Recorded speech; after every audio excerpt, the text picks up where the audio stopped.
안녕하세요, 가온입니다. 이번 영상에서는 헬스케어 ETF인 XLV에 대해서 알아보겠습니다. 영상의 순서입니다. XLV ETF 설명, 백테스트 자료 설명, 10년 투자 백테스트, 5년 투자 백테스트, 정리순입니다.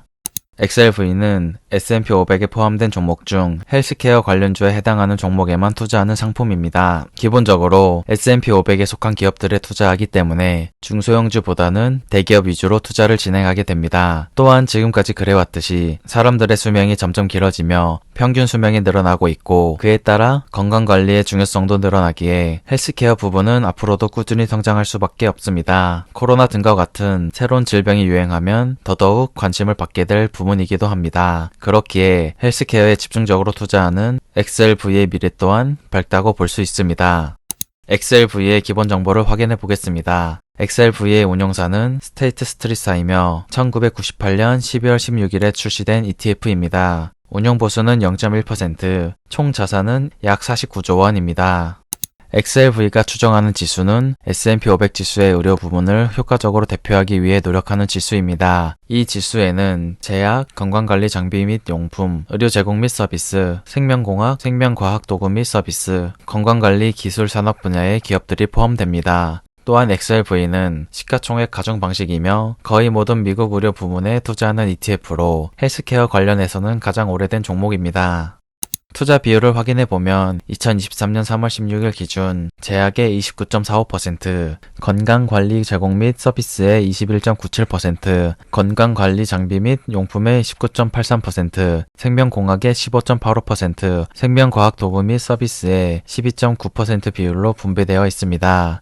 펀드의 상위 투자 기업을 확인해 보겠습니다. 유나이티드 헬스그룹, 존슨앤존슨, 에브비, 머크, 엘리릴리, 화이자 순으로 투자 비중이 높습니다. 위의 기업들은 다국적 제약회사들이기 때문에 미국 기업에만 투자를 하지만 동시에 전 세계에 영향을 끼치는 제약회사에 투자하는 것이라 볼 수 있습니다. 그동안의 차트를 확인해 보면 XLV는 경기방어주의 역할도 잘 수행하고 있다는 것을 알 수 있습니다.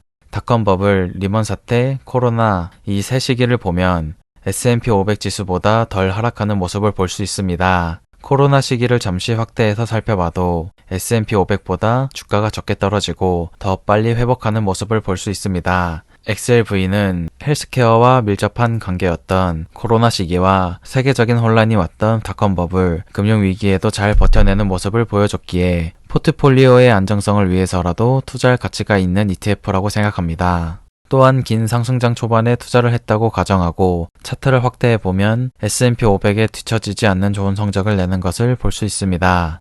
이번에는 XLV와 S&P 500의 최근 1년과 5년 차트를 확인해 보겠습니다. 주황색이 XLV, 파란색이 S&P 500 그래프입니다. 먼저 최근 1년 주가 변화입니다. 이번에는 배당금 재투자를 했을 시의 변화입니다. 다음은 최근 5년 주가 변화입니다. 이번에는 배당금 재투자를 했을 시의 변화입니다. 긴 기간의 성적을 봐도 최근의 성적을 봐도 위기에는 적게 떨어지고 오를 때엔 처지지 않고 올라주는 모습을 볼 수 있었습니다. 다만 한 가지 단점으로는 XLV는 완전히 헬스케어 기업만 보유하고 있기에 XLV에만 투자하기에는 포트폴리오의 다양성이 떨어질 수 있습니다. 다르게 생각해보면 QQQ와 같은 기술주 위주로 투자를 진행하는 분들에게는 포트폴리오 분산용, 안정성을 높이는 용도로 투자하기에 너무나 좋은 ETF라고 생각합니다. 배당 기록을 확인해 보겠습니다. 23년 3월 기준 배당률은 1.58%, 지난 5년간 배당 성장률은 10.36%를 기록하고 있으며 13년간 연속적으로 배당이 성장한 모습을 보여주고 있습니다. 지난 5년간 배당 성장률을 보면 배당 성장 ETF인 SCHD 못지않은 성적입니다.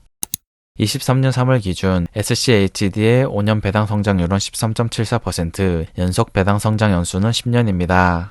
이번엔 실제 배당금 기록과 주가 기록을 가지고 백테스트를 돌린 기록입니다. 주가 자료는 야후 파이낸스에서, 배당 기록은 시킹알파에서 다운로드했습니다. 적립식 투자 시 추가 매수는 매월 마지막 거래일에 매수하도록 하였고 배당금이 들어오는 경우 배당금 지급 다음 날에 투자금에 투입되도록 설정하였습니다.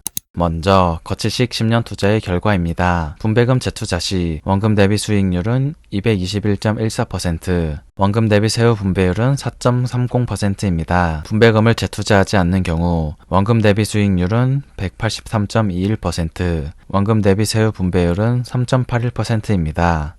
다음은 적립식 10년 투자의 결과입니다. 분배금 재투자 시 원금 대비 수익률은 68.70%, 원금 대비 세후 분배율은 2.18%입니다. 분배금을 재투자하지 않는 경우 원금 대비 수익률은 55.58%, 원금 대비 세후 분배율은 2.02%입니다. 이번엔 거치식 5년 투자의 결과입니다. 분배금 재투자 시 원금 대비 수익률은 59.97%, 원금 대비 세후 분배율은 2.14%입니다. 분배금을 재투자하지 않는 경우 원금 대비 수익률은 49.82%, 원금 대비 세후 분배율은 2.02%입니다. 마지막으로 적립식 5년 투자의 결과입니다. 분배금 재투자 시 원금 대비 수익률은 23.47%, 원금 대비 세후 분배율은 1.49%입니다. 분배금을 재투자하지 않는 경우 원금 대비 수익률은 18.93%, 원금 대비 세후 분배율은 1.45%입니다. 잠시 원금 대비 수익률과 세후 분배율을 정리한 내용을 보여드리고 넘어가겠습니다. 달러로 진행한 백테스팅 결과에서 나온 퍼센트에 원화를 대입한 예시를 이야기해 보겠습니다. 이때 환율은 고려하지 않았고 단순 대입이라는 점 참고 바랍니다. 먼저 1억원 거치식 투자, 분배금 재투자 예시입니다. 10년을 투자했다면 원금 1억원, 주식평가액 3억 2114만원, 세후 분배금 430만원입니다. 5년을 투자했다면 원금 1억원, 주식평가액 1억 5997만원, 세후 분배금 연 214만원입니다. 다음은 월 50만원 적립식 투자, 분배금 재투자 예시입니다. 10년을 투자했다면 원금 6천만원, 주식평가액 1억 122만원, 세후 분배금 연 130.8만원입니다. 5년을 투자했다면 원금 3천만원, 주식평가액 약 3,704.1만원, 세후 분배금 연 44.7만원입니다. 포트폴리오의 변동성을 줄이면서도 수익률을 놓치기 싫은 경우 XLV 투자를 고려해보는 것도 좋을 것 같습니다. 끝까지 영상을 시청해주셔서 고맙습니다.